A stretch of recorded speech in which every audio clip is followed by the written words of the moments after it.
Je me trouve en France, derrière moi la Belgique, un pays où l'euthanasie est autorisée depuis plus de 20 ans. Et cette frontière, beaucoup de Français ou d'étrangers ont décidé de la franchir pour venir y mourir. Une réalité qui pose beaucoup de questions. Quels sont les critères pour qu'une demande soit acceptée? Comment ça se répercute sur les professionnels de santé sur le terrain?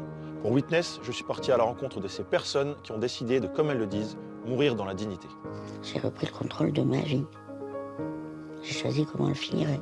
Souvent, les deuils se passent mieux après une euthanasie. Je ne suis pas du tout en train de dire que tout le monde doit faire des euthanasies. Les choses sont très claires, les choses ont été dites, les au revoir sont faits, les merci et tout ça. L'euthanasie ne peut se pratiquer que sous certaines conditions. C'est une possibilité pour le patient, ce n'est pas un droit pour le patient, c'est une possibilité pour le médecin, ce n'est pas un devoir pour le médecin.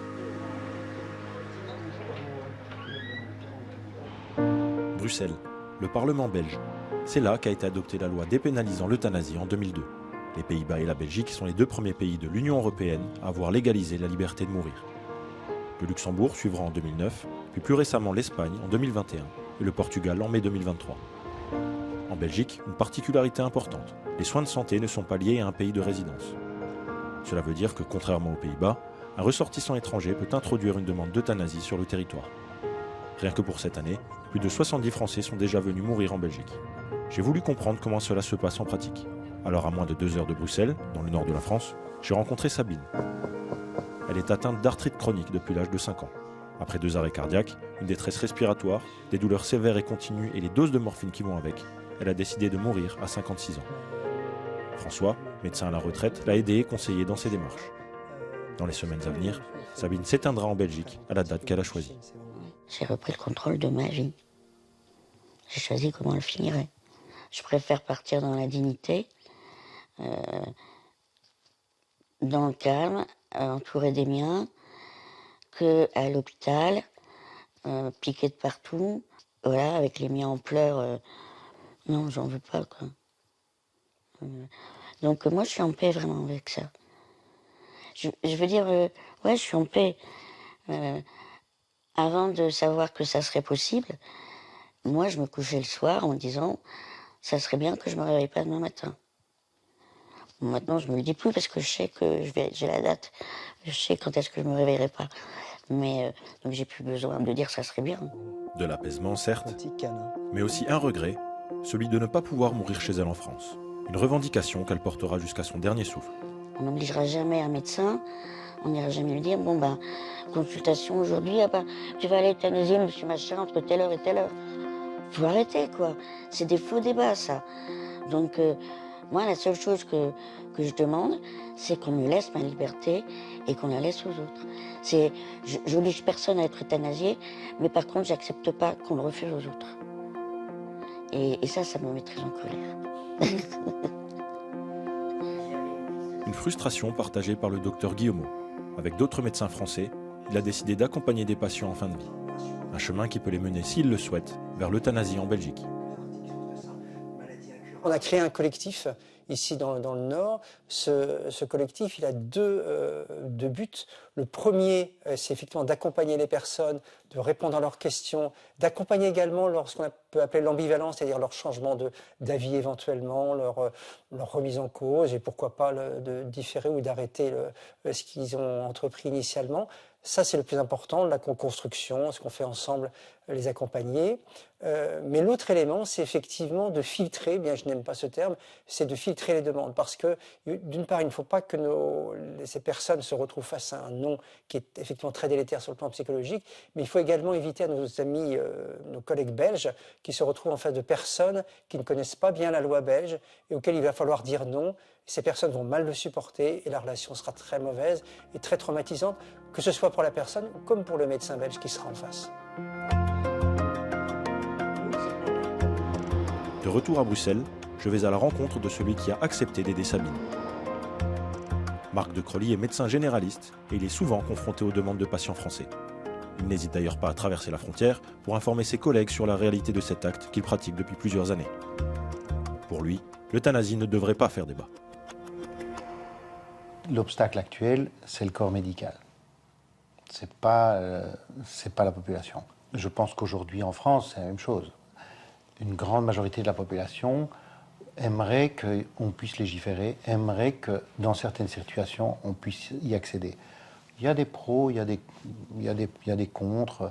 C'est pour ça qu'il ne faut pas porter ça en débat. Il vaut mieux essayer d'aller à l'écoute de la demande des gens et essayer de proposer quelque chose qui respecte ceux qui sont contre. Je pense que c'est souvent un petit peu ce que les anti nous reprochent, c'est oui, mais nous, on n'a pas envie. Ben, ça reste une démarche de patient. Le patient ne fait pas la démarche, le médecin ne propose pas l'euthanasie. Ce n'est pas notre rôle, on ne propose pas d'euthanasie. Si le patient ne nous en parle pas, on n'en parle pas. L'euthanasie ne peut se pratiquer que sous certaines conditions. C'est une possibilité pour le patient, ce n'est pas un droit pour le patient, c'est une possibilité pour le médecin, ce n'est pas un devoir pour le médecin. Et les critères, comme j'ai dit, sont simples, c'est pathologie incurable, souffrance inapaisable, qu'elle soit psychique ou physique, et demande répétée, réitérée, consciente, sans pression extérieure. L'année dernière, près de 3000 personnes ont choisi l'euthanasie. Cela représente moins de 3% de la mortalité en Belgique. Si les chiffres augmentent chaque année sans pour autant exploser, les demandes, elles, affluent en nombre, avec parfois des justifications fantasques. Pourtant, l'acte est réglementé et n'est réservé qu'à des patients pour lesquels toutes les solutions alternatives ont été explorées. Un point important pour Jacqueline Hermans, présidente de l'Association pour le droit de mourir dans la dignité. Active lors de la création de la loi en 2002, elle déplore l'image trop permissive attribuée à la Belgique. La loi relative à l'euthanasie en Belgique a été votée en 2002. Donc on a une expérience de quelques 20 ans, un peu plus, par rapport à cette loi qui est souvent, je dirais, caricaturée à l'étranger, principalement en France. C'est le paradoxe, c'est qu'à cause de la caricature qui en est faite en France, des Français pensent qu'il suffit de venir en Belgique, de demander l'euthanasie et de l'obtenir.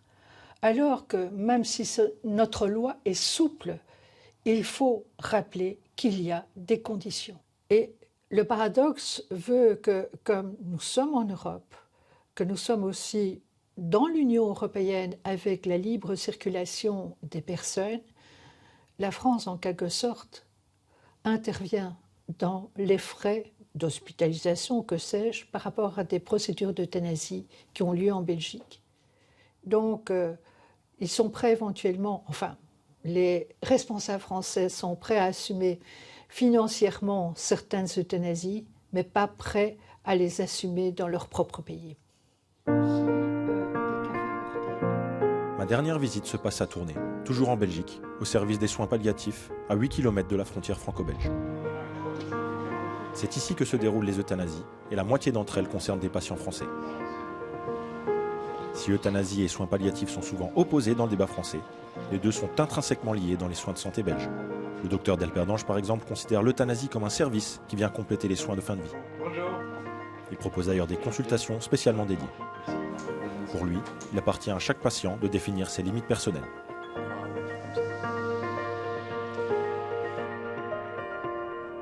Ce qui me touche moi le plus dans les euthanasies qu'on fait, c'est de me rendre compte comme la reconnaissance que les gens ont. Je suis toujours étonné parce qu'on va faire un geste qui n'est pas anodin et qui est de lui retirer la vie, et que dans quasiment à chaque cas, le patient, dans les heures qui précèdent et les jours qui précèdent, quand je parle avec eux, ils sont extrêmement reconnaissants qu'on accepte de faire ça pour eux. Aussi par rapport aux familles, où je me souviens où il y avait une dame qui était là et ses filles vraiment ont passé la nuit là, et elle était... Donc voilà, il y avait un peu... les filles étaient là pour masser les jambes de la dame jusqu'au bout. Et on voyait...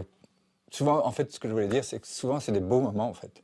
C'est pas du tout quelque chose de... Même pour les familles, enfin, de triste, bien sûr, mais c'est toujours un beau moment de partage, d'émotion.